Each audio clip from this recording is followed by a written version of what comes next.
Bonjour, bienvenue dans ce direct. Partagez s'il vous plaît.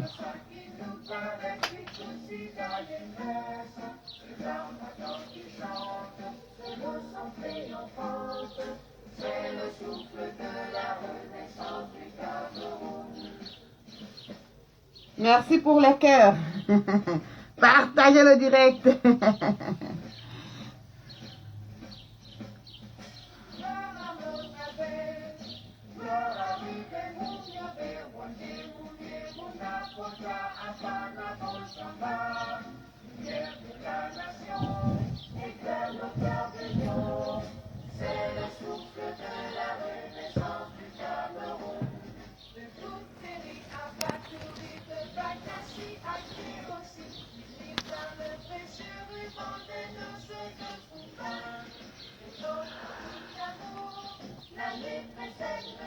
Bonjour à Delphine, coucou.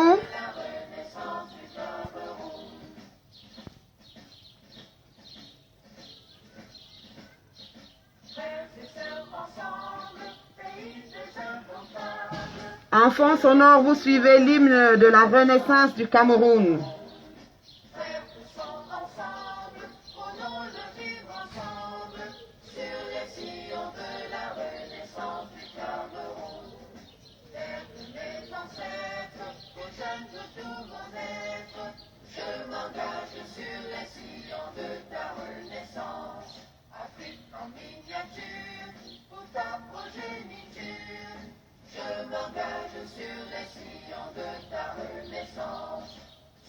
Bonjour Jacques Bocal, continuez de partager s'il vous plaît.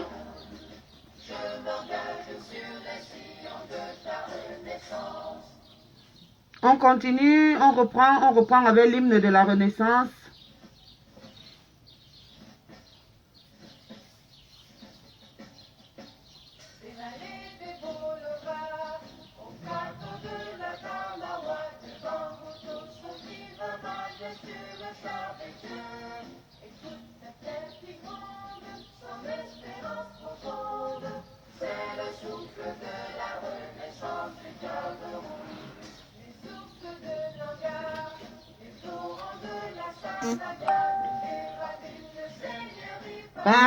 Partagez. Bonjour à Auguste Ndomé. Ok, Emilienne, bonjour Sistou, partagez s'il vous plaît. Laurine Giotto, bonjour Aminatou.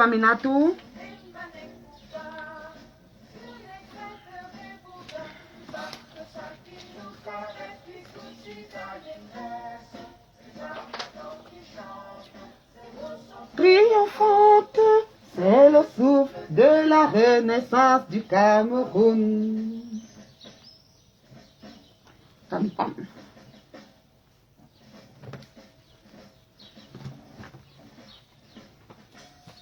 Bonjour Agnès Lendi. Bonjour Anas Nati.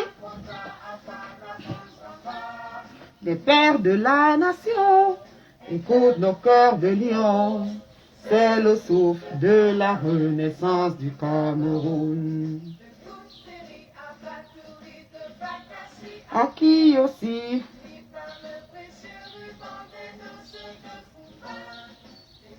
Peut-être faut que je tourne, je vais tourner. Il fait beau dehors, il y a le soleil, il y a la nature. On verra si ça va marcher.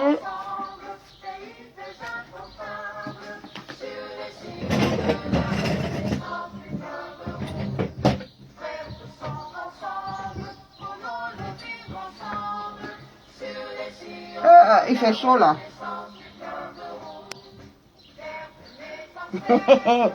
Aïe aïe aïe, vous êtes dans la chancellerie quoi.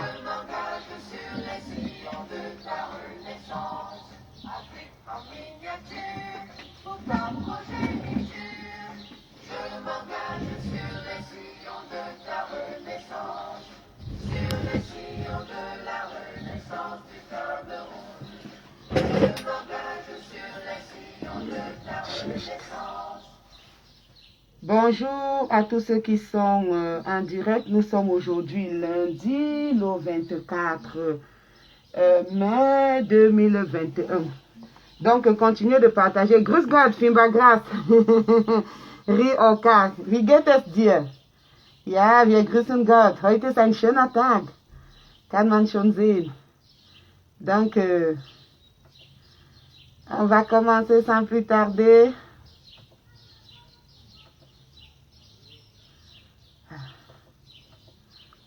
Hi, hi, Loris Malolo, la Congolina. Get good.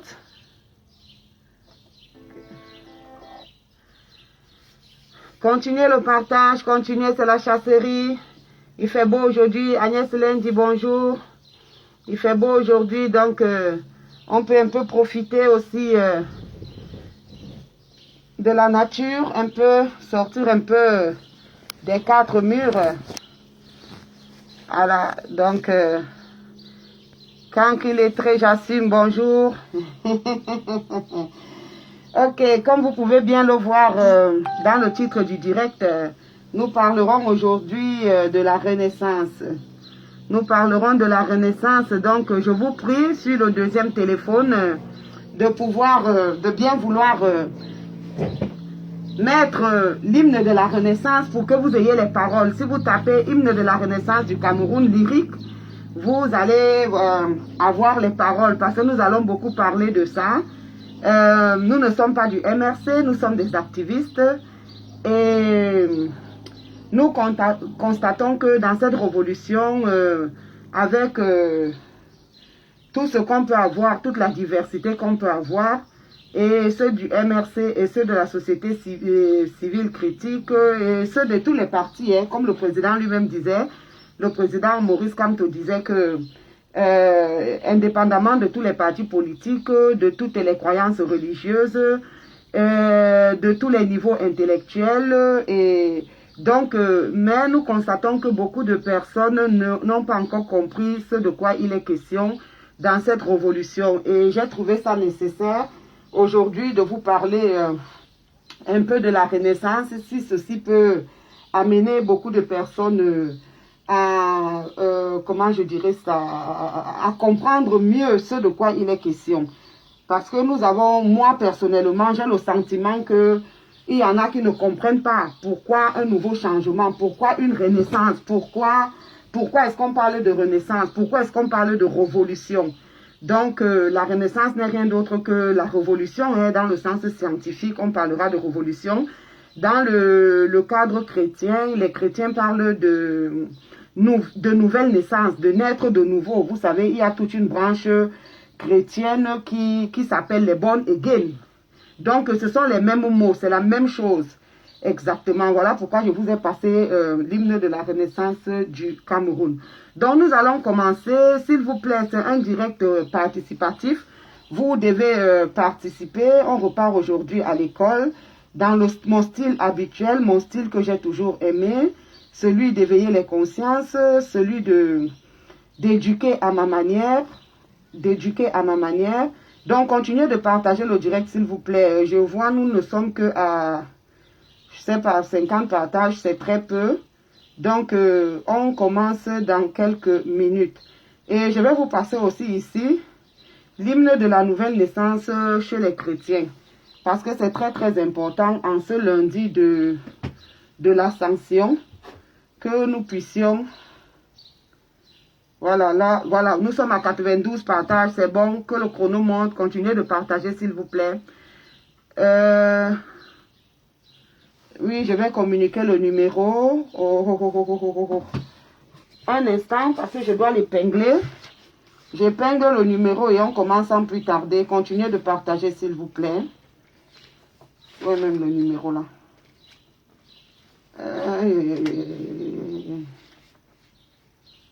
Voilà, je vais épingler le numéro, je l'ai. Je vais l'épingler et là, on va commencer 00.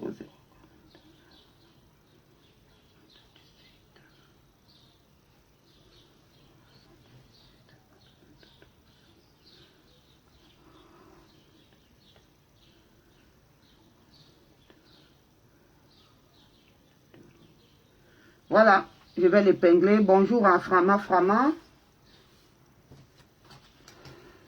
Ok. C'est bizarre. Aujourd'hui, il apparaît. Je l'épingle. Ok, nous pouvons donc d'ores et déjà commencer notre live Facebook. La Renaissance. Nous allons parler de l'hymne de la Renaissance. Je vais m'appuyer, je vais m'inspirer là-dessus. Donc, nous voyons au premier couplet des vallées des Bolova jusqu'au plateau de la Damawa. Donc, c'est passé un direct participatif, s'il vous plaît. J'attends vos réactions. Ce n'est pas un monologue. Donc, des vallées des Bolova. Pourquoi est-ce que ce poème, en fait, c'est un genre poème, hein, des vallées des Bolova au plateau de la Damawa, des bamboutos au divin majestueux, le char des dieux. Écoute cette terre qui gronde, son espérance profonde. C'est le souffle de la renaissance du Cameroun. Ja, guten Morgen, Karine Vivian Richaud. Guten Morgen, wie geht es dir? Donc, on commence. Pourquoi est-ce que ce merveilleux poème commence par les vallées des Bolova? S'il vous plaît, écrivez. Aujourd'hui, c'est le contrôle. Écrivez. Aujourd'hui, on fait le contrôle. Pourquoi est-ce que l'hymne commence par les vallées des Bolova? Je vais le remettre, hein. Interactif, s'il vous plaît. Bon, oui, bonjour, répondez s'il vous plaît. Pourquoi est-ce que l'hymne de la Renaissance du Cameroun commence par des vallées des Bolova? Qu'est-ce que ça veut dire, des vallées des Bolova? On apprend ensemble, on fait la recherche ensemble. On apprend ensemble, on fait la recherche ensemble. On fait tourner les ménages ensemble. On étudie le texte ensemble. On le fait ensemble ici, s'il vous plaît. Ceux qui n'aiment pas l'école, ou bien ceux qui n'aiment pas apprendre, ceux qui n'aiment pas faire la recherche, peuvent quitter le direct. Ce n'est pas un direct de Congossa aujourd'hui, ou bien un direct de décryptage. Je le fais très souvent, parce que j'ai décidé de déconstruire les mensonges, mais on ne va pas toujours rester du plus bas au sommet. Oui, c'est déjà une réponse. Mais ce n'est pas ce que j'attends. Réfléchissez un peu. Qu'est-ce que ça veut dire? Je reprends. Des vallées des Bolova, au plateau de la Damawa, des bamboutos au divin, majestueux le char des dieux. Écoute cette terre qui gronde, son espérance profonde. C'est le souffle de la renaissance du Cameroun. Qu'est-ce qu'on peut voir dans ce couplet? Dans tout ce couplet, il s'agit de quoi? Dans tout ce couplet, il s'agit de quoi? Karine, ne me déçois pas parce que je sais que tu as la réponse, tu connais la réponse, puisque tu en as parlé une fois dans une de tes matinales. Mais en passant comme ça, tu en as parlé. Quand je vais parler de ça, tu vas te rappeler. Écrivez s'il vous plaît, écrivez. On repart à l'école, On a trop blagué là. On repart à l'école. Des vallées de Bolova, ok, je vais vous dire. Des vallées de Bolova au plateau de la Damawa. Allô, Victoire Helfenstein. Vaita. S'il vous plaît, j'attends les réactions de notre terre-mère. Oui, on parlait de la terre-mère, mais qu'est-ce qui se passe dans ce couplet? Des vallées de Bolova au plateau de la Damawa. Des bamboutos au divin majestueux, le char des dieux. Écoute cette terre qui gronde. Bon, on s'arrête d'abord là. Les trois premières lignes. Des vallées de Bolova au plateau de la Damawa. Là, bon, en fait, toute cette hymne-là, Colette Wafo, wow. Elle dit que ça fait référence aux deux présidents du Cameroun. Non, pas du tout. Pas du tout, pas du tout. En fait, ici, sur ce passage-ci, des vallées de Bolova au plateau de la Damawa, oui, on peut le dire, mais ça commence du sud au nord. Il s'agit ici des points cardinaux. Il s'agit ici des points cardinaux du Cameroun, des 4 coins, si on peut dire ça comme ça. Même comme le Cameroun est un triangle, donc c'est un triangle. Coucou, coucou. Donc, des vallées de Bolova jusqu'à la Damawa. Donc, on va du sud au nord. Les présidents du Cameroun ont commencé par du nord au sud. C'était du nord au sud. Voilà pourquoi j'avais dit, lorsque j'ai commencé à trop entendre, c'est notre tour, c'est notre tour.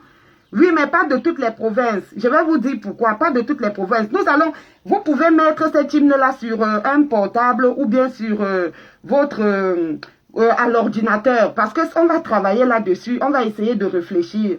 Beaucoup de gens, y compris les membres du MRC, ne comprennent même pas encore de quoi il est question dans cette révolution. Et il faudrait que nous repartions à l'école. Donc, des vallées de Bolova au plateau de la Damawa, lorsque certaines personnes, il y a eu à un certain moment une branche qui disait c'est notre tour, c'est notre tour, maintenant c'est notre tour. Et j'avais très vite fait de les arrêter en leur disant, on ne peut pas parler de tour s'il s'agit des 4 points cardinaux. Si vous allez du fait que le premier président du Cameroun était du nord et que le deuxième président du Cameroun est du sud, alors le troisième président du Cameroun viendra de l'est, parce que si on veut suivre l'ordre, c'est ça, du nord au sud, de l'est à l'ouest. Donc arrêtez cette histoire de tour, il ne s'agit pas ici de tour, nous sommes dans une démocratie. Maintenant, si dans la Constitution, il y avait une rotation, c'est possible, mais ce n'est pas le cas au Cameroun. Jusqu'à présent, le pouvoir ne se transmet pas de manière rotative. Donc, il faudrait bien que on sache que c'est de la démocratie, c'est celui qui va aux urnes qui gagne. Maintenant, le jour qu'on trouvera qu'il faudrait qu'il y ait une rotation du pouvoir, j'ai appris que ça se passe dans d'autres pays comme le Nigeria par exemple, où on dit cette fois-ci c'est les gens du Grand Nord, donc ne se présentent aux élections que les gens du Grand Nord. 1 ou 2 mandats, après on dit peut-être c'est les gens de l'Est, ne se présentent aux élections que les ressortissants de cette grande zone. Mais pour l'instant, il n'en est pas le cas parce que le Cameroun n'a pas ça dans sa constitution. Donc si on veut si on veut suivre les institutions, si on veut respecter la constitution, on ne peut pas parler ici d'un problème de tour et que c'était très très mal de parler de tour. Il faut juste rester sur le hold-up qu'il y a quelqu'un qui a gagné et c'est ça notre position de départ dans ce réveil de la lutte. Donc des vallées de Bolova, en fait Ebolova c'est le départ de l'UPC. Beaucoup de gens ne le savent pas. Les gens disent toujours que l'UPC c'était les Bassa, c'était les Bassa et les Bamileke et autres. Donc, je vais vous parler un peu de ça. Il y a au sud du Cameroun, pendant que je faisais des recherches, parce que j'ai voulu savoir d'où va cette histoire de la vallée de Bolova. La vallée de Bolova, c'est le sud. C'est le sud. Et l'auteur de ce merveilleux poème, de l'hymne de la Renaissance du Cameroun, est allé chercher au fond la source de nos papas nationalistes. Et la source vient de Ebolova, c'est-à-dire ça vient du sud, avec la naissance d'un groupe qu'on appelait Efulameyon. Efulameyon était au départ une union tribale d'une thème et Kribi. Donc, l'Ontem, vous voyez la vallée d'une thème. Donc, c'est ce qui se cache, merci à Colette Wafo. Donc, c'est ce qui se cache dans cette histoire des vallées de Bolova. En fait, on veut faire ici référence au thème Kribi, qui était au départ une association tribale appelée Efulameyon, qui a abouti à la création de l'UPC, l'Union des populations du Cameroun.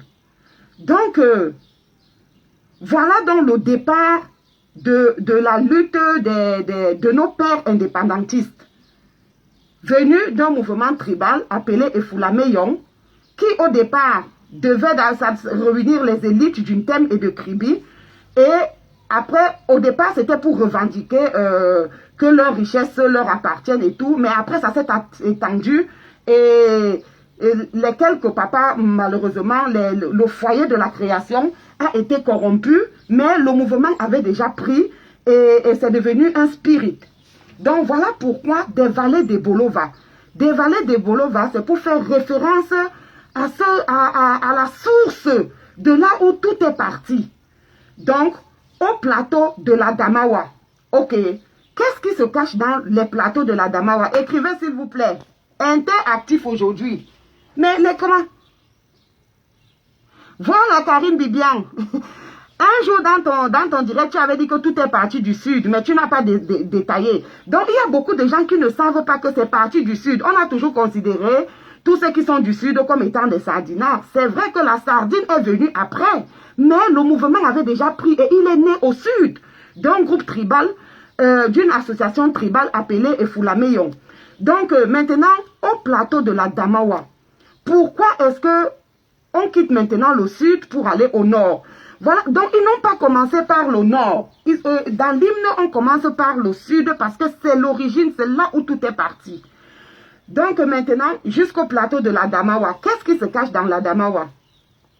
Qu'est-ce qui se cache dans ce mot d'Adamawa? S'il vous plaît, c'est très important parce que lorsque on chante les hymnes, lorsque on dit des slogans, on ne sait pas exactement ce qu'il y a à l'intérieur. Il peut y avoir des déviances dans la lutte parce que les gens ne comprennent même pas l'essence de notre révolution ou bien de la renaissance. Donc, qu'est-ce qui se cache dans Adamawa? Aujourd'hui, on va faire beaucoup de géographie. S'il vous plaît, participez, j'attends les réponses. Non, je ne vais pas tout mâcher et avaler encore pour vous. Vous devez vous-même avaler quand même. Donc, qu'est-ce qui se cache dans l'Adamawa, s'il vous plaît? Qu'est-ce que l'Adamawa? Maman, vous allez me dire que vous êtes tous nés ici en Europe. Qu'est-ce qui se cache dans la Damawa? Des vallées d'Ebolova. On a déjà vu pourquoi Ebolova a été cité. Adamawa, la source de vie. Non. Qu'est-ce qui se cache dans Adamawa? Des vallées d'Ebolova au plateau de la Damawa. Qu'est-ce qui se cache dans Adamawa? La Damawa, c'est d'abord quoi au Cameroun? C'est une région, non? Écrivons au moins que la Damawa, c'est une région. Quand même. On n'est pas quand même tous nés ici en Europe pour dire qu'on n'a pas une idée quand même des régions du Cameroun. Ok, je vais donc dire, comme les réactions ne viennent pas. Donc, la Damawa, c'est une région du Grand Nord. C'est une région du Grand Nord et c'est la capitale, dont la capitale est Ngaoundéré. La Damawa a 5 départements. Le Ndjerem avec pour capitale Tibati, ou bien chef-lieu Tibati, le Faro et Deo, chef-lieu Tinière, le Mayo Bagno, chef-lieu Bagno, le Mbere, chef-lieu Meganga ou capitale Meganga, la Vina qui a pour capitale Ngaoundéré et qui baptise donc la capitale de la Damawa. Maintenant, dans la Damawa, Adamawa vient du nom Adama. Adama de Modibo Adama. À cet endroit, il y avait un très grand royaume à l'époque. Il y avait un très grand royaume et dont le chef s'appelait Adama. Et de Adama donc est venu la Damawa. Donc vous voyez que quand on connaît ces choses-là, on ne peut pas rester superficiel dans le combat. On comprend exactement pourquoi est-ce qu'on se bat et pourquoi est-ce que nous devons continuer de nous battre. Et qu'est-ce qui s'est passé avec ce royaume? Il se passe donc que quand la colonisation arrive, la colonisation va combattre les royaumes. Parce que les royaumes ont une grande puissance, la légitimité du chef vient des populations. Et les populations sont très soumises au chef. Donc on ne peut rien faire sans le chef. Alors, qu'est-ce que les impérialistes vont faire? Ils vont essayer un peu partout de casser les royaumes pour pouvoir imposer un semblant, d'égalité entre les chefs supérieurs et les autres, et les citoyens lambda. Mais en fait, c'est pour diviser, c'est pour casser l'esprit. C'est pour casser l'esprit parce qu'il n'était pas facile de rentrer dans un royaume comme ça et d'assujettir les individus. Alors que le roi était puissant et que les individus étaient soumis au roi. Donc, après, on comprend déjà des vallées de Bolova au plateau de la Damawa. On comprend pourquoi est-ce que l'auteur de ce poème commence par les vallées de Bolova. Et là, il va directement à la Damawa du sud au nord. Et il revient des bamboutos au divin majestueux, le char des dieux. Le bamboutos se trouve où, s'il vous plaît? C'est l'école, hein? C'est l'école. Bamboutos. Répondez, mais ça au moins tout le monde sait là où les bamboutos se trouvent. Où se trouvent les bamboutos, s'il vous plaît? Donc il n'y a que les sardinas dans le direct, le live. Hein? Les bamboutos, c'est où? À l'ouest, oui. Où exactement à l'ouest? Oui, mais Karine est fit hein, en géographie. Tu as toujours dit que tu étais nul en géographie, mais je vois que tu es un peu fit. C'est où à l'ouest? Les bamboutos. Oui, mais où exactement? Dans quel département? Quelle est la capitale des bamboutos? Oui, Bouddha. Oui, Lorin-Dioto. Bravo, tu allais me décevoir. Lorin-Dioto, c'est vrai. Donc, les bamboutos, c'est un département de l'ouest du Cameroun avec pour capitale Bouddha. Exactement. Exactement. Donc, vous voyez qu'on est du sud au nord et de l'ouest sûrement à l'est. Mais dans le premier couplet ici, on ne voit pas l'est. Mais il y a quelque chose de très important qui va arriver parce que ce n'était pas aussi facile de décoder ça, mais je me suis donné le devoir de le faire. Donc maintenant, des bamboutos au divin majestueux char des dieux. C'est quoi alors le char des dieux? Les gens qui sont de l'ouest là, est-ce que vous pouvez nous aider? C'est quoi le char des dieux? Est-ce qu'il y a un endroit à l'ouest qui s'appelle le char des dieux? Participez s'il vous plaît, on repart à l'école, on repart à l'école, c'est trop facile hein, de venir jouer les comédiennes ici et d'amuser la galerie. On refait travailler les neurones et les synapses. C'est le mont Cameroun, le char des dieux, le mont Cameroun. Non, pas totalement. C'est vrai que on a à la partie, c'est vrai que à la partie ouest, sud-ouest, nord-ouest, il y a le mont Cameroun là qui crache souvent les feux. Mais ce n'est pas de ça qu'il est question ici. En fait, ça a un sens double. Des bamboutos au divin majestueux, le char des dieux. Continuons s'il vous plaît, le char des dieux, le char des dieux. Maman et les Camerounais, oh. Moi-même je détestais la géographie, j'aimais beaucoup plus l'histoire à l'école, mais c'est très important.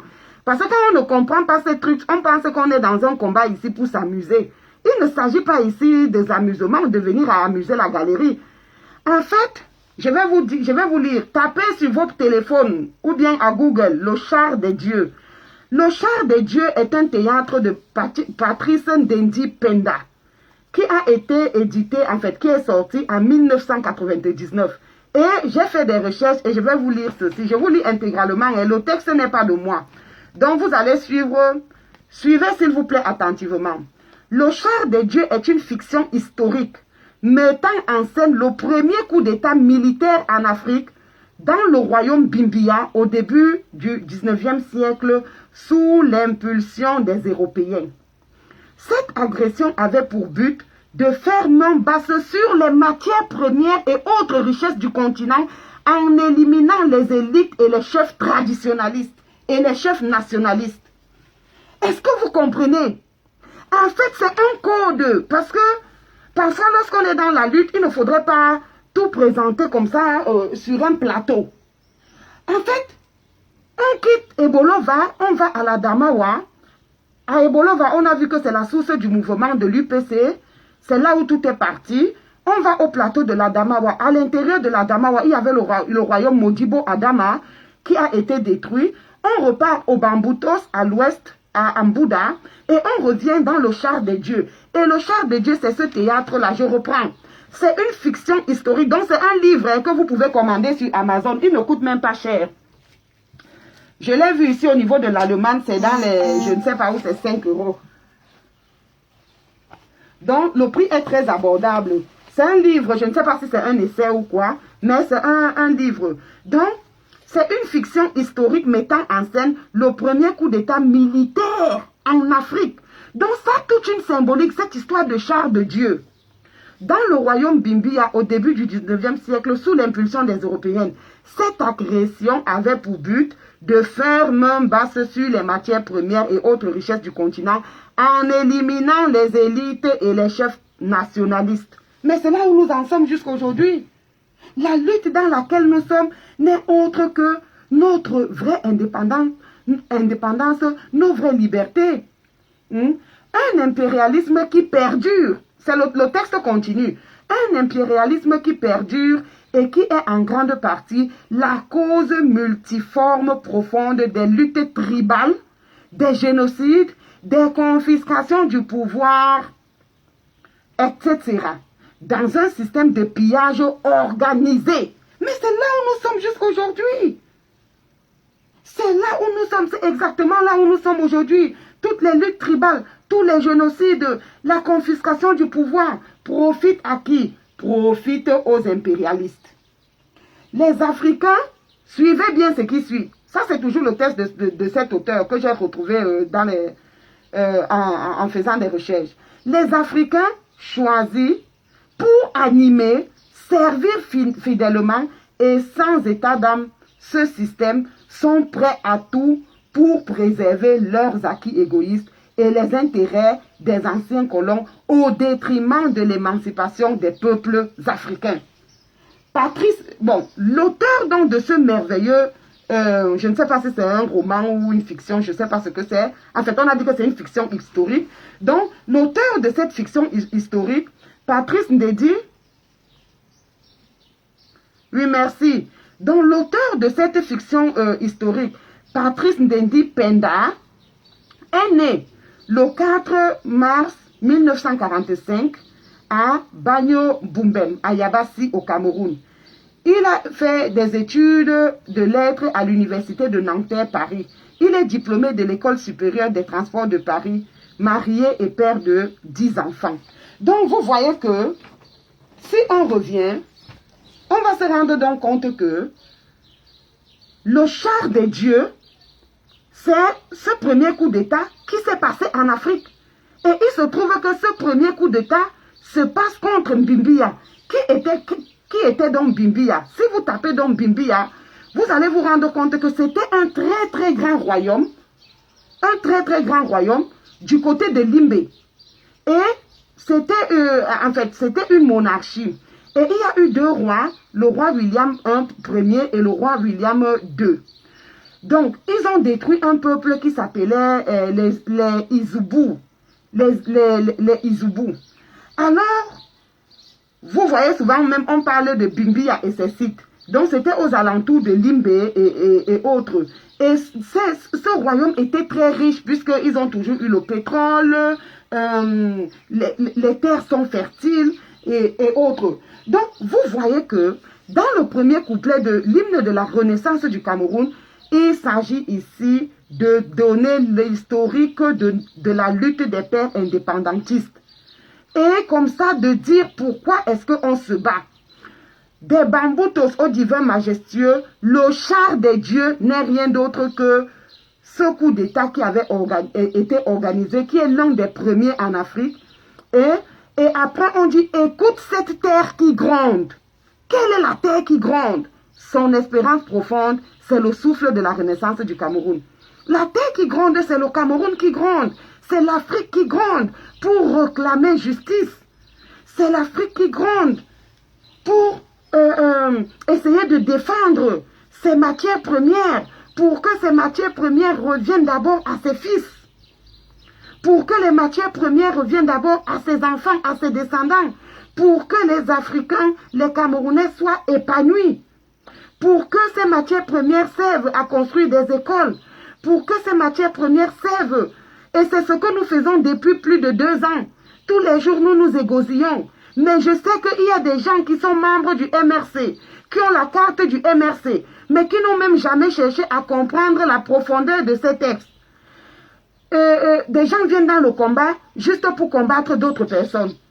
Des gens ne comprennent pas que nous sommes en guerre et que cette guerre a commencé depuis que les impérialistes sont arrivés en Afrique. Depuis les années 1500, même avant l'esclavage, ce n'était qu'un temps de cette guerre.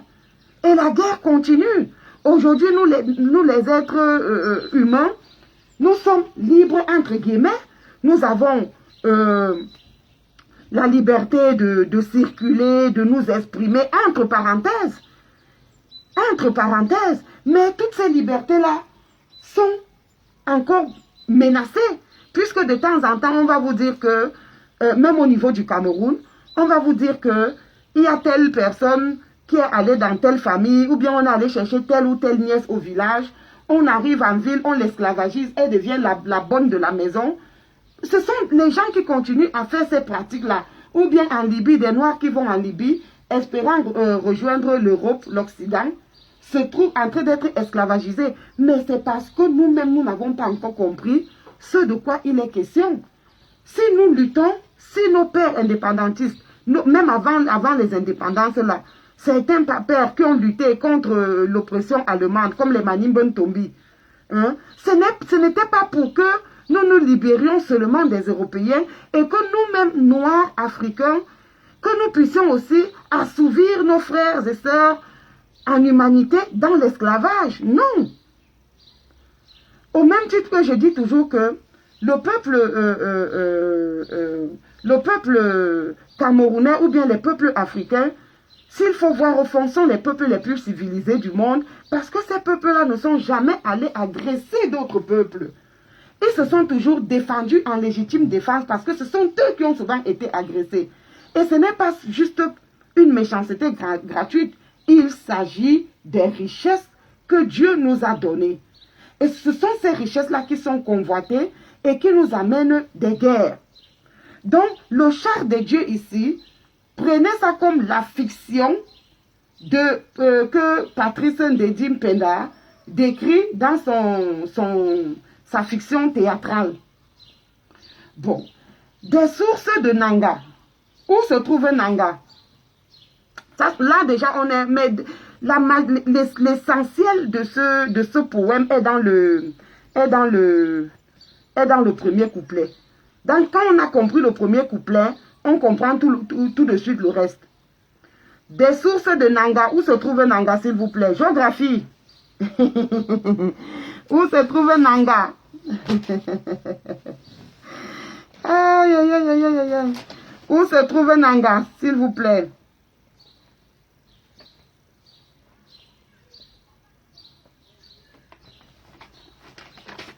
À l'est. On verra Karine. Astrid Nikez, coucou. Où se trouve Nanga? D'autres propositions. Mais dont les 40 personnes, si ce sont les Européens. À l'est du Cameroun.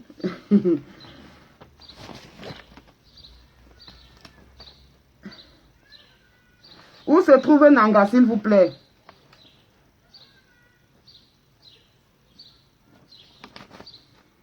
Isabelle, ça, c'est au centre. Beaucoup de gens ont toujours cru que Nanga, c'est à l'est. Non, Nanga, c'est au centre. Non, non, c'est au centre. C'est au centre. Nanga et Boko. Beaucoup de gens pensent toujours que c'est l'est. Vous voyez pourquoi ce genre de life, c'est important. Nanga et Boko, c'est au centre. La région du centre a 10 départements.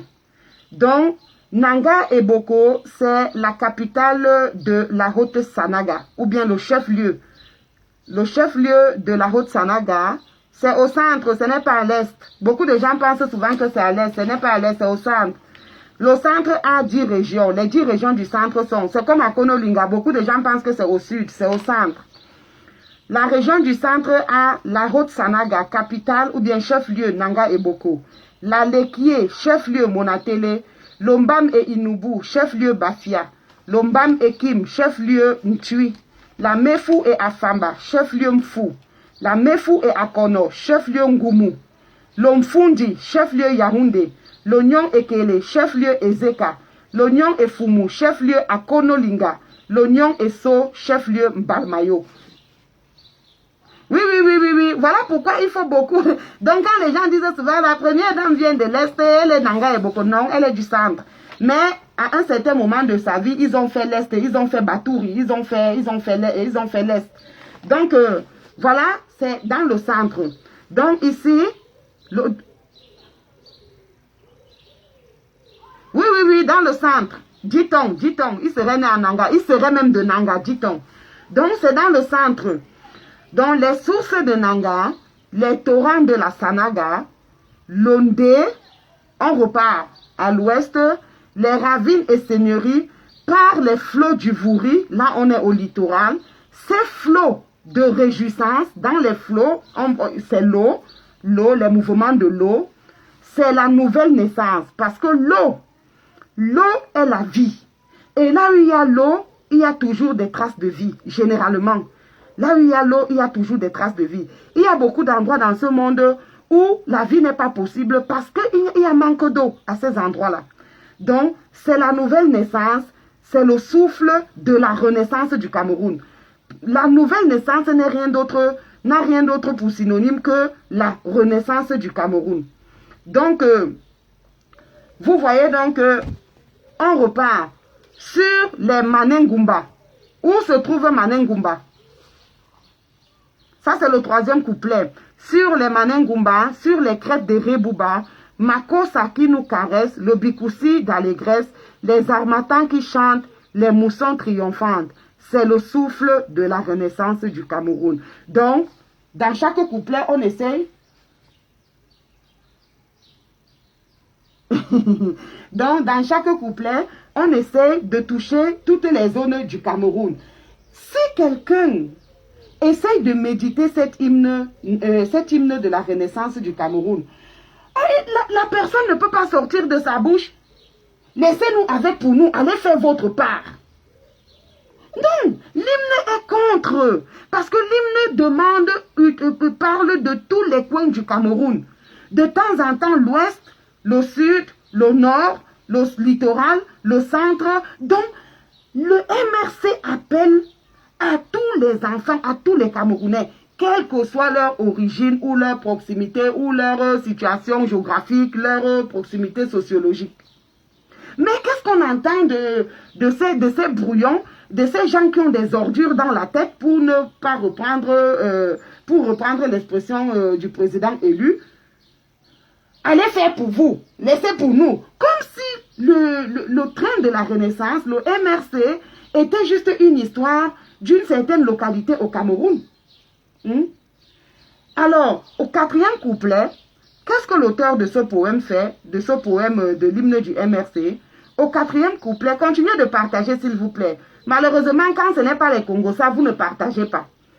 Gloire, donc, le quatrième couplet, on rend gloire à nos pères, à certains, hein, ce n'est pas tous, mais bon, je suis triste de ne pas voir là le nom de Manimbon Tombi, mais bon, on parle de gloire à Mangabel, gloire à Ruben Umniobe, gloire à Wandi, Moumie, Mouna, Foncha, Afana et Paul Samba.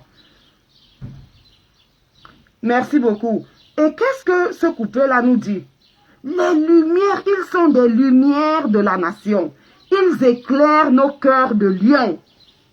Parce que si tu n'as pas le cœur de lion, tu ne peux pas rentrer dans un combat contre ceux qui sont armés, contre ceux qui sont matériellement, disons ça comme ça, matériellement plus équipés que toi. Mais, parce qu'ils sont des lumières, ils nous montrent le chemin, ils ont tracé le cap. Et c'est ce que je dis toujours aux gens. Et dans ce couplet-là, on s'adresse à tous ces bacs à ordures qui sont toujours en train de dire que la révolution commence et finit avec Kamto. Non, voilà l'hymne de la Renaissance qui dit gloire à Mangabel, gloire à Ruben Umniobe, gloire à Wandi, gloire à Moumie, gloire à Mouna, gloire à Foncha, gloire à Afana, gloire à Paul Samba. Ici, on a beaucoup plus pris les pères UPCistes parce que beaucoup de gens avant se sont battus pour la même cause, comme les Manimbon Tombi qui ont résisté farouchement aux Allemands. Comme le roi Bonbon Joya qui a inventé l'écriture Bamoun. Donc, ils éclairent nos cœurs de lion. Mais vous voyez, il y a un individu tapis dans l'ombre qui se serait donné le nom de général cœur de lion, qui sûrement n'a jamais cherché à méditer ses paroles. Parce que lorsqu'on a le cœur de lion, on plane les devants. On est une sentinelle. On est une lumière. On ne reste pas dans un coin obscur et on tire du matin au soir sur les autres combattants. Gloire à ces lumières de la nation, à ces gens-là qui ont su très tôt de quoi il était question, qui éclairent nos cœurs de lion. Ça veut dire que qui nous montre la route, qui nous donne le courage. Le lion est caractérisé par son courage, sa force, sa bravoure, sa témérité. Ils éclairent nos cœurs de lion. Je vous ai dit comment est-ce qu'on est arrivé au nom de lion indomptable. C'est grâce au lion Banen, au lion Manimbon Tombi, que les Allemands eux-mêmes avaient surnommé Umtsenbare Löwe, donc le lion indomptable. Parce qu'on l'appelait le lion Banen. Mais il fallait chercher un nom qui unisse tout le pays. Donc, du lion Banen, c'est devenu le lion indomptable. Et on continue. De Kousséri à Batouri. Donc, Kousséri, c'est à l'extrême nord. Batouri, c'est à l'est. De Bakassi à Kiossi. Bakassi, c'est le Nozo. Et Kiossi, c'est le sud. Unis par le précieux ruban des noces de Fumban. Unis par le précieux ruban des noces de Fumban. Vous savez qu'en 1972, il y a eu un référendum. C'est vrai que ce référendum était truqué, mais c'est de ça que ce passage-là parle. Unis par le précieux ruban des noces de Fumban. Parce que c'est après ça que on sera maintenant République unie du Cameroun. Il n'y aura plus Cameroun français ou c'est occidental, Cameroun oriental. Tes enfants tout amour, la nuit précède le jour. Nous devons nous donner la main parce que après la pluie, c'est le beau temps. La nuit ici, c'est ce moment de guerre, mais le jour ici, c'est l'espoir des lendemains meilleurs sur le sillon de la renaissance du Cameroun, sur la route de la renaissance du Cameroun. Frères et sœurs ensemble, pays des indomptables. Ici, ça fait référence toujours au lion indomptable. Ici, ça fait toujours référence au lion indomptable sur les sillons de la Renaissance. Frères de sang ensemble, prônons quoi? On prône le vivre ensemble. Ou sur les sillons de la Renaissance du Cameroun. La révolution, un nouveau départ, un changement. Terre de mes ancêtres, terre de mes ancêtres, je t'aime de tout mon être. Je m'engage, et là c'est un serment. Donc, le poème finit par un refrain, ce qui est souvent très très rare, parce que généralement, quelqu'un qui est habitué à chanter, même les cantiques religieux, généralement c'est après une strophe le refrain, après une strophe le refrain. Ici, on a chanté, on chante toutes les strophes, et à la fin, on chante le refrain.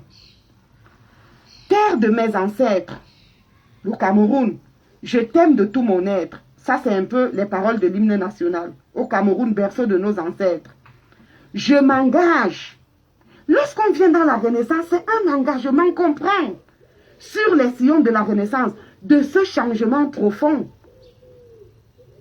De ce changement profond. Nous ne voulons plus la corruption. Arrête toi-même de te balader partout avec un sac plein d'argent. Parce que pour qu'il y ait corruption, il y a un corrupteur et un corrompu. Il ne peut pas avoir corruption s'il n'y a pas de corrupteur. Alors, si je rentre dans les sillons de la Renaissance du Cameroun, je me débarrasse des choses qui ruinent le Cameroun. Si je dois lutter contre la corruption, je dois cesser de corrompre moi-même. Si je lutte contre le vol, si je suis de la société civile critique qui demande tout le temps les audits par rapport à tel ou à tel détournement, il faudrait que, à partir du moment où je me suis engagé, il faudrait que je renonce moi-même à être un voleur. Il faut que je renonce moi-même à être un corrupteur. Il faut que je renonce moi-même à être dans le faux. Afrique en miniature. Le Cameroun, c'est l'Afrique en miniature, tout le monde le sait. Pour ta progéniture, je m'engage sur les sillons de la Renaissance. Nous qui sommes en Europe, à qui Dieu a donné la grâce, par je ne sais quel moyen, d'arriver en Europe. Nous, je peux dire que nous sommes à l'abri du besoin. Si nous voulions juste vivre pour nous, si nous voulons juste vivre pour nous, nous n'avons même pas besoin d'aller travailler. Parce que nous, les Africains, nous savons comment nous nous organisons pour manger. Hein? Les 400 ou les 500 euros qu'on donne, c'est largement suffisant pour ne pas mourir de faim. Mais si nous sommes dans cette lutte, c'est parce que c'est pour notre progéniture. Même celui qui n'a pas laissé les enfants en Afrique. Si tant que tu as laissé un frère, une soeur, une cousine, tu dois te battre pour ces enfants-là, pour la progéniture de cette cousine-là, pour la progéniture de ce frère-là, pour la progéniture de cette sœur-là. Pourquoi?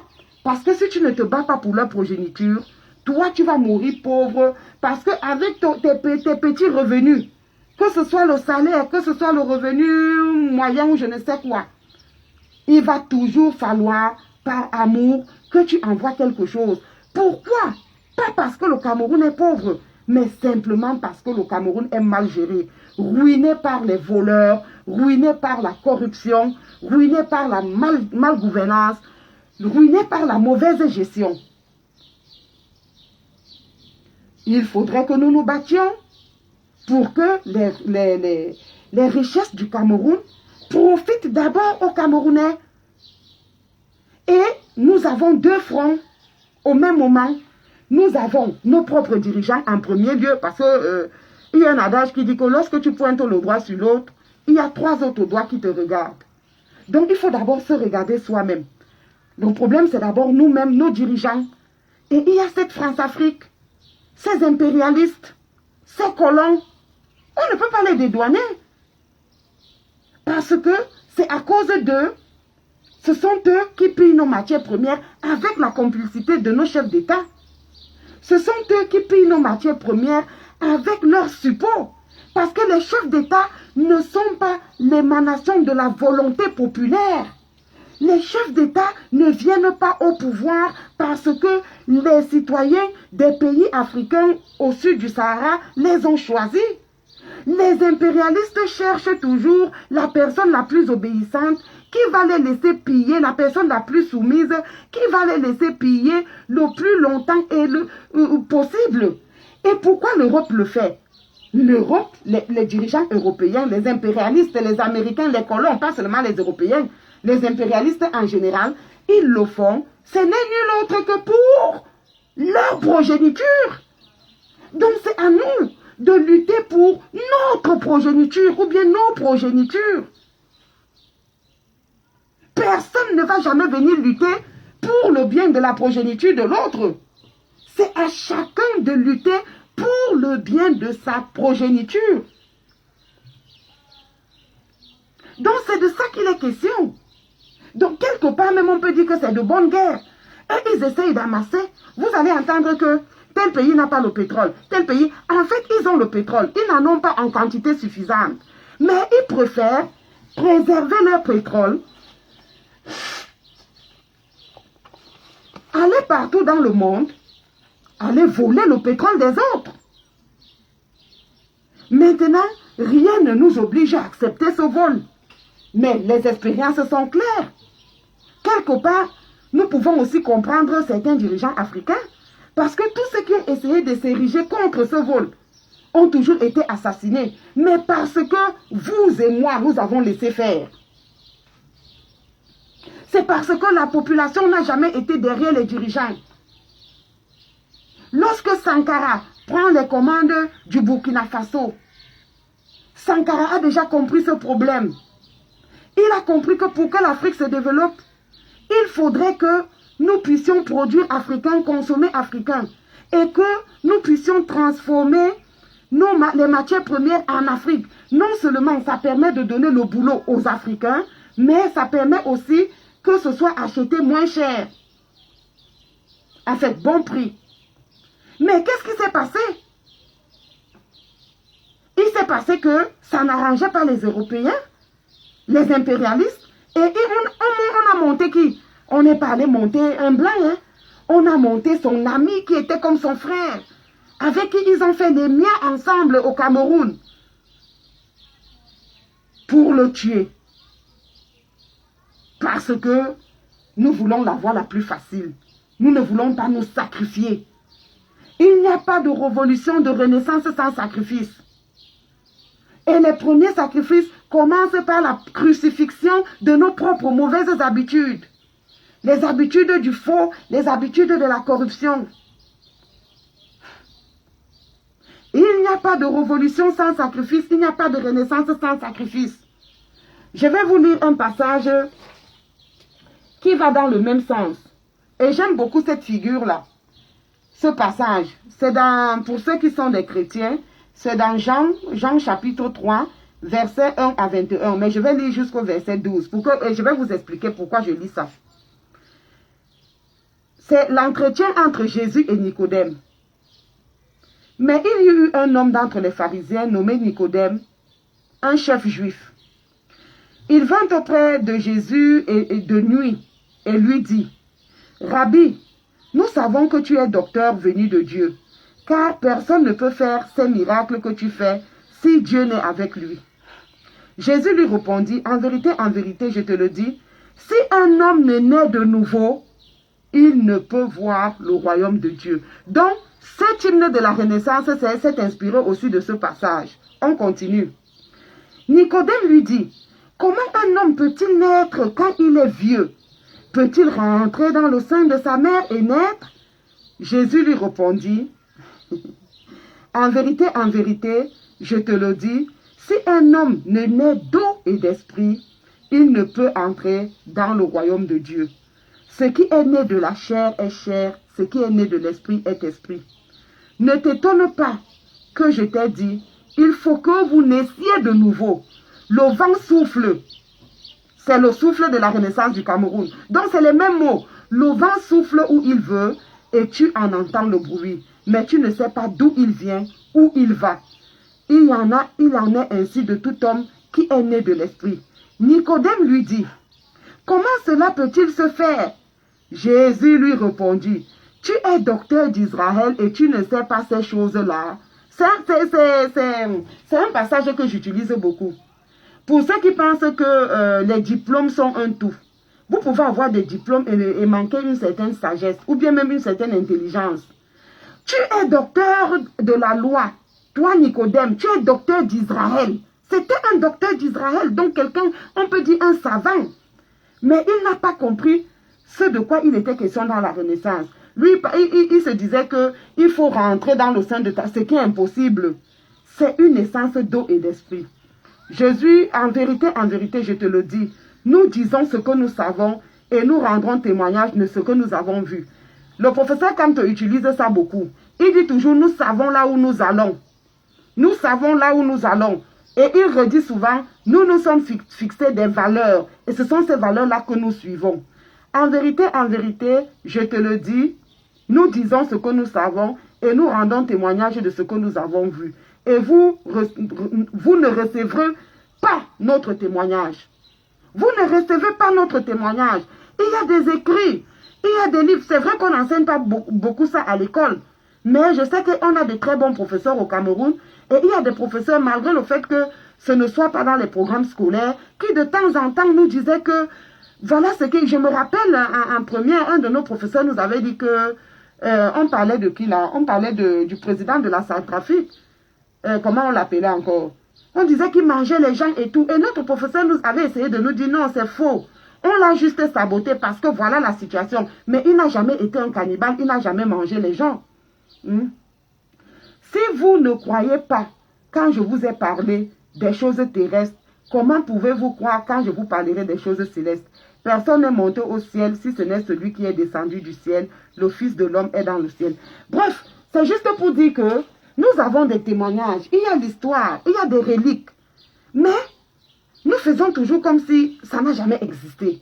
Comme si les gens ne sont pas morts pour le Cameroun. Nous d'aujourd'hui, nous ne voulons pas mourir. Alors que les gens sont morts, les Ernest Wandi pouvait rester tranquille. Il aurait fini peut-être ministre, ce qui est sûr. Il serait devenu sardinard, il aurait fini ministre.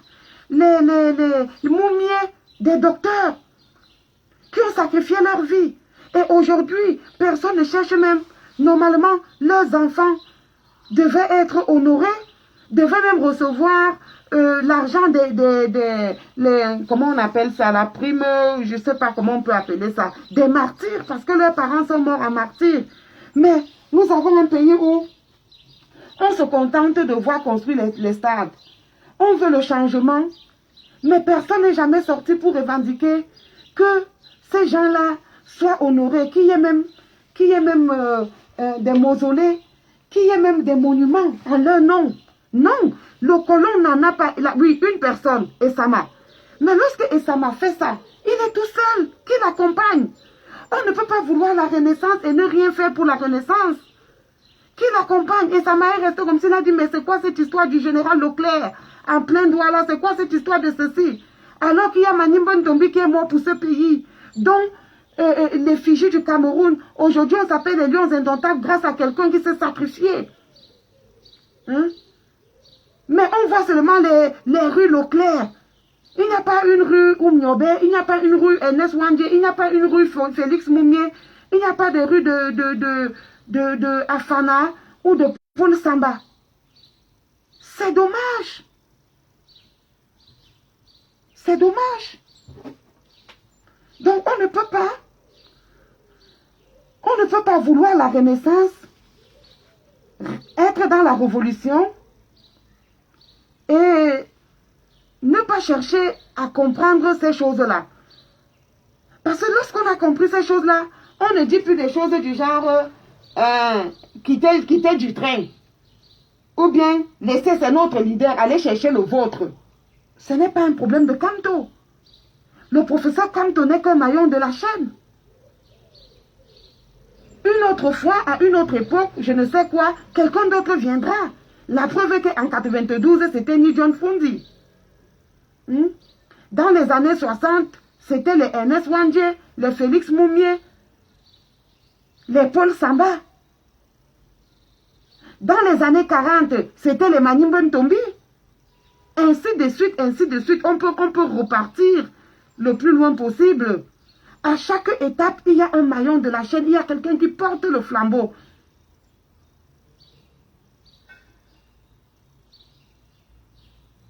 Bien sûr, parce que quel que soit le dirigeant qui vient au pouvoir,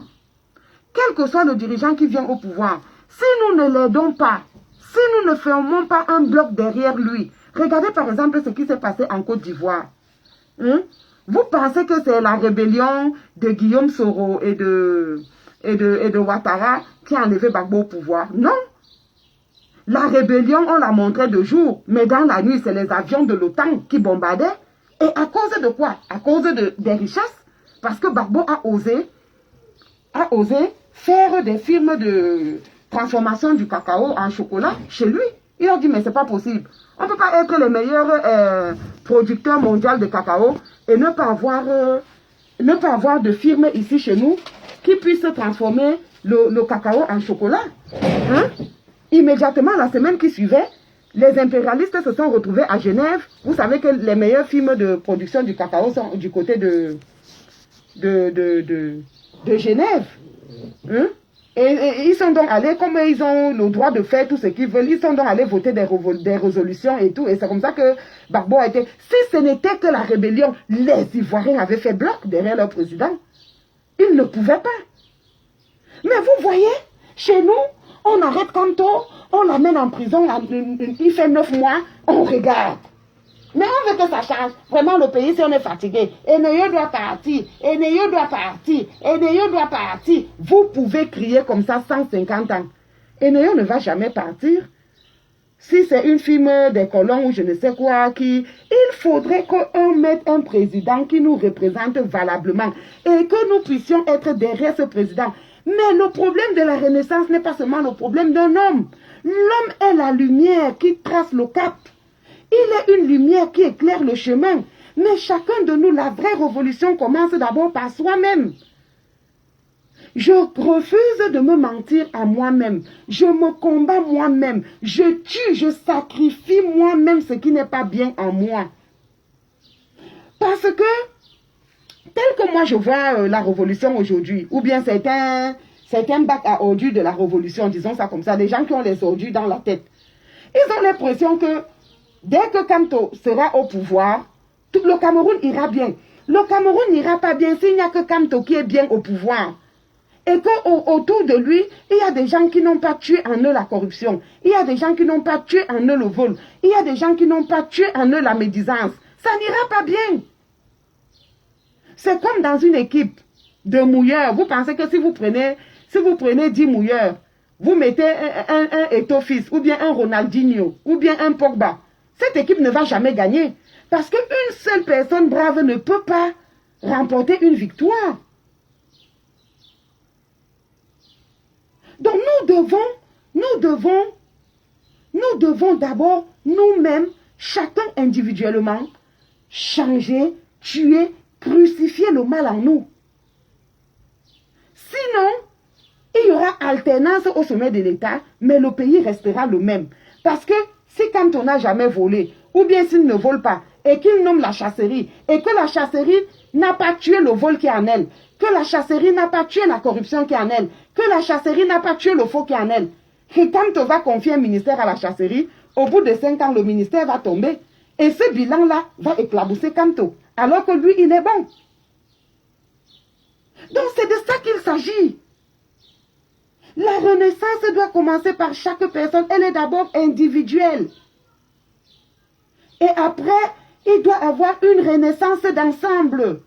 Pour un Cameroun nouveau, on a besoin d'un président nouveau. Le président nouveau, nous l'avons. Parce que nous n'avons jamais vu, depuis que moi j'ai l'âge de la raison, je n'avais jamais vu l'ancien président aller auprès des populations, rentrer dans les eaux de l'inondation, ou bien voir que son peuple souffre et essaye d'entreprendre quoi que ce soit pour aider son peuple. Je ne l'avais jamais vu. Donc pour moi, c'est un président nouveau. C'est du jamais vu. Dans ce sens-là, je peux dire qu'il y a une révolution. Mais les autres individus, nous qui sommes séparément, si nous ne changeons pas, si nous ne faisons pas la révolution, nous aurons Kamto pour président, le Cameroun va toujours rester dans la médiocrité. Parce que Kamto seul ne pourra pas être le ministre des Transports, il ne pourra pas être le ministre de l'Éducation, il ne pourra pas être le ministre de la Prévoyance sociale, il ne pourra pas être le directeur, il ne pourra pas être général. Il va falloir déléguer. Et si les Camerounais n'ont pas changé, ne renaissent pas, ça ne va rien amener. Parce qu'un bon président, plus 30 millions de bacs à ordures, c'est la poubelle. Je reprends. Un bon président, plus 30 millions de bacs à ordures, c'est Isakam.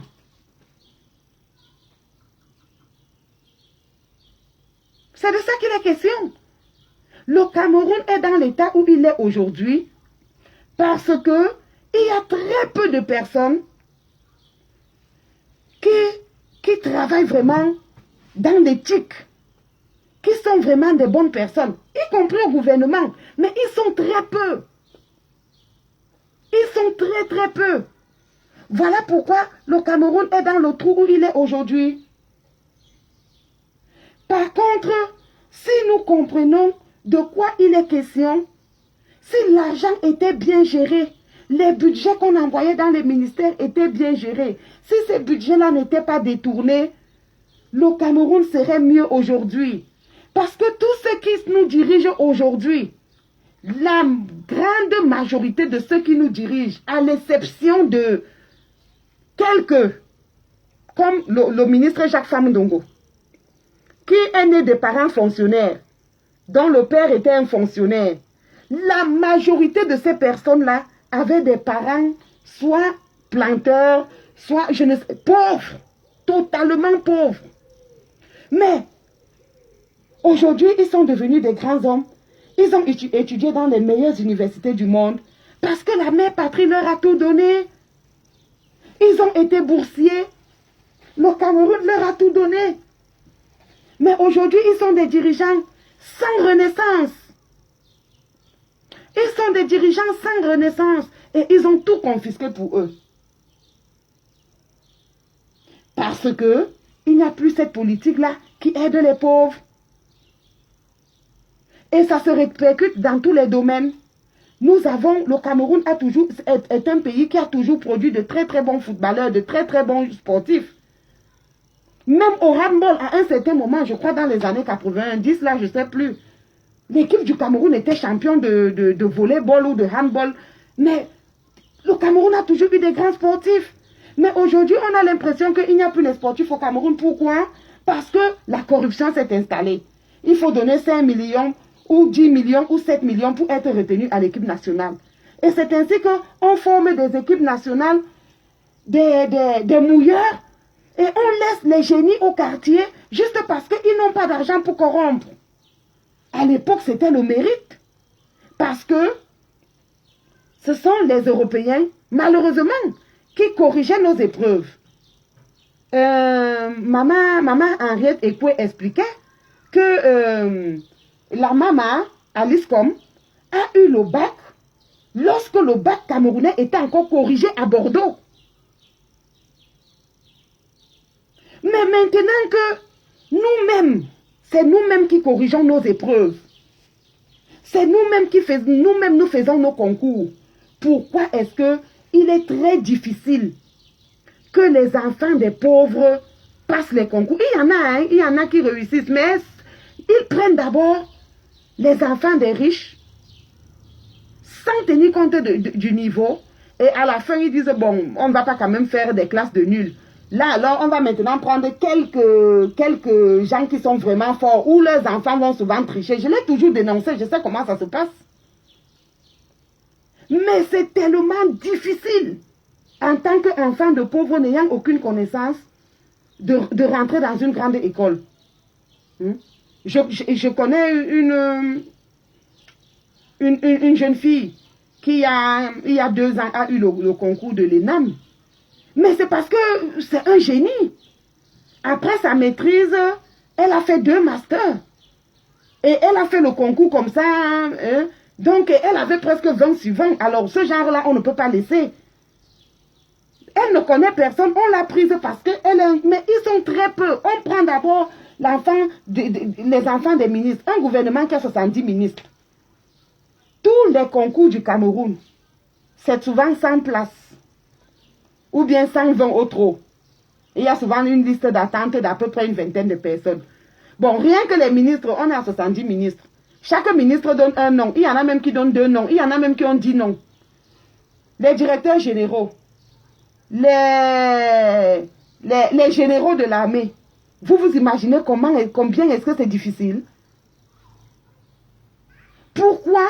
Parce qu'on a des gens qui ont profité de la mère patrie, qui ont profité de l'administration des Européens à l'époque où c'était encore le mérite, qui sont aujourd'hui aux affaires, mais n'ont pas connu la Renaissance, et ce sont eux qui placent leurs enfants, leurs petits-fils, leur entourage pour continuer à garder, à préserver leur oligarchie multitribale, multiethnique.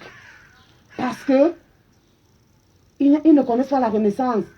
Voilà pourquoi j'avais dit que le Cameroun n'a pas besoin de diplômés, parce qu'on a déjà beaucoup de diplômés. Ce n'est pas seulement un problème de diplôme, c'est un problème de folie de cœur. On a plus besoin des fous de cœur, des gens qui se détachent un peu du matériel. Vous voyez, il y a une crise sanitaire comme le corona, où des milliards sont alloués. Mais les Camerounais n'ont même pas profité d'un seul milliard. Il y a juste eu des dépenses d'à peu près 100 millions.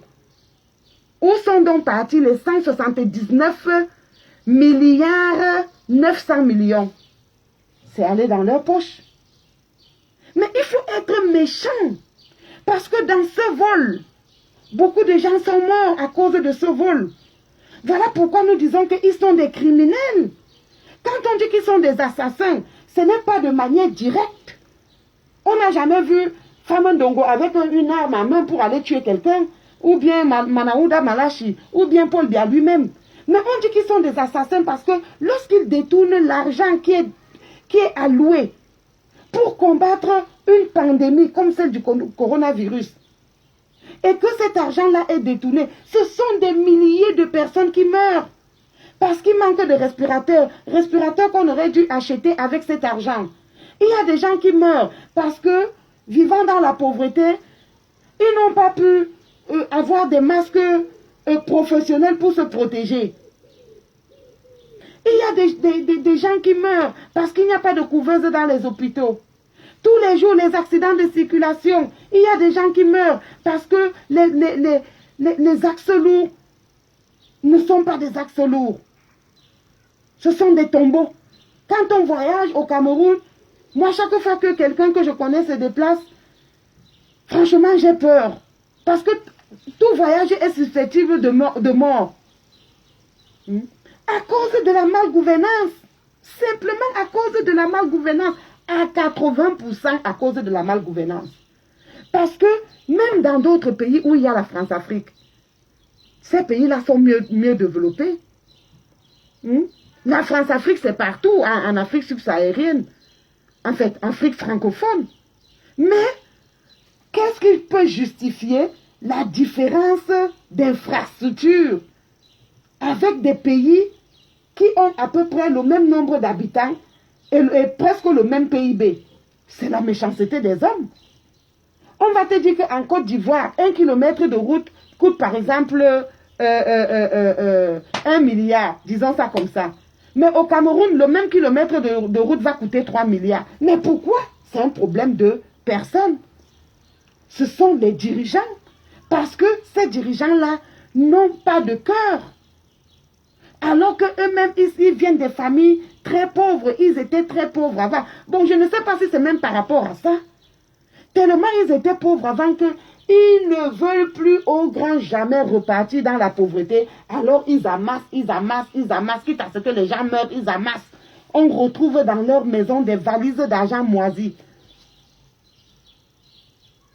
Oui, ils n'ont même pas d'amour. Ils n'ont aucune humanité. Ce n'est même pas seulement un problème de patriotisme. Ils n'ont aucune humanité. Ils n'ont aucune humanité.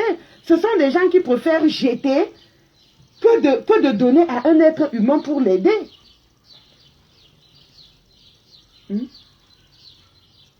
Donc, franchement, je vais vous mettre une autre musique là. Toujours dans le sens de la Renaissance. Et puis, j'espère que je vais la trouver ici. Et puis, vous allez suivre ça aussi. Et l'hymne de la Renaissance, vous la connaissez. Chacun peut suivre ça sur YouTube. Mais je vais vous mettre une musique, je dis même une musique, un morceau chrétien qui va toujours dans le sens de la Renaissance que j'aime beaucoup. Vous allez suivre ça, c'est très édifiant, ça permet de mieux comprendre. Donc, j'espère que ça va venir.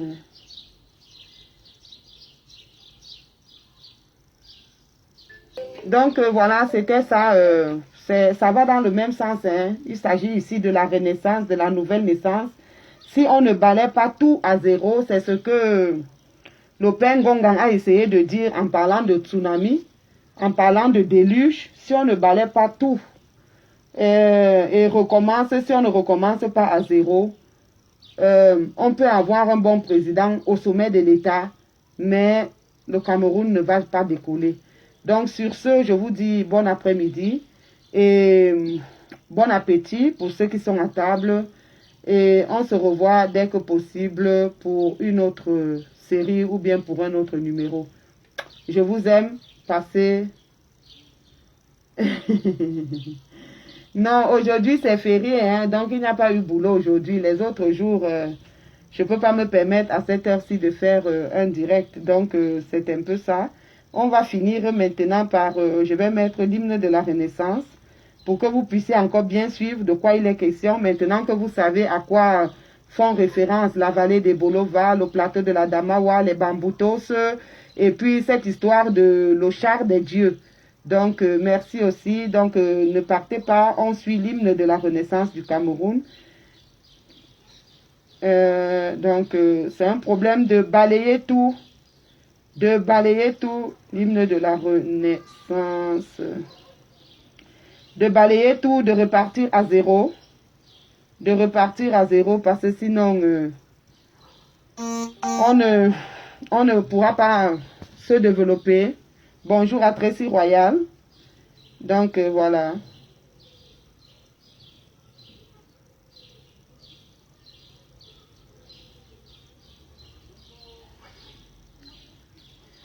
Il faut repartir à zéro.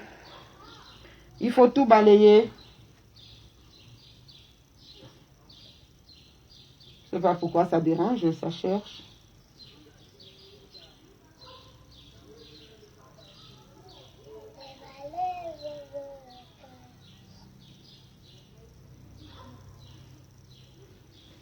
On attend un peu, ça cherche là, ça, je ne sais pas pourquoi ça complique. YouTube parfois est compliqué. Non, non, non, non, non.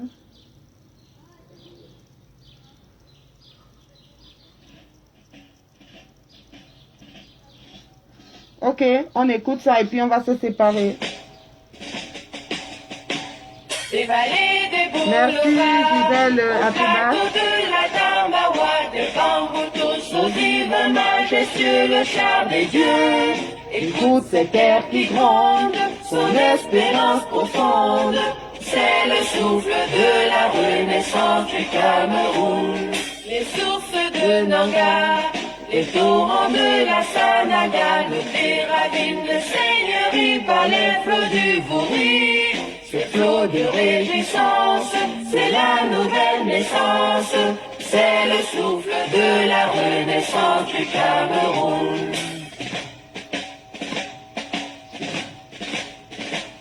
Sur les Manengouba, sur les crêtes de Rebouba, marque ça qui nous traverse, Bikoussi d'allégresse. Ces armes qui chantent, ces mots sont triomphantes. C'est le souffle de la renaissance du Cameroun.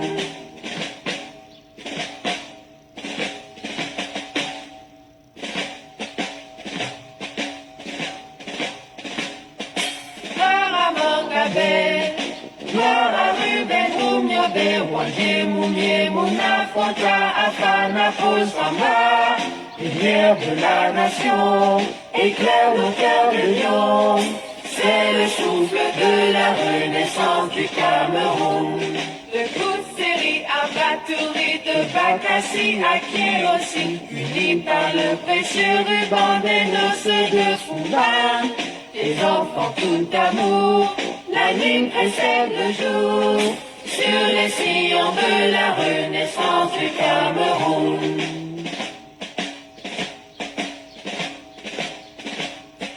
Frères et sœurs ensemble, pays des indomptables, sur les sillons de la renaissance du Cameroun.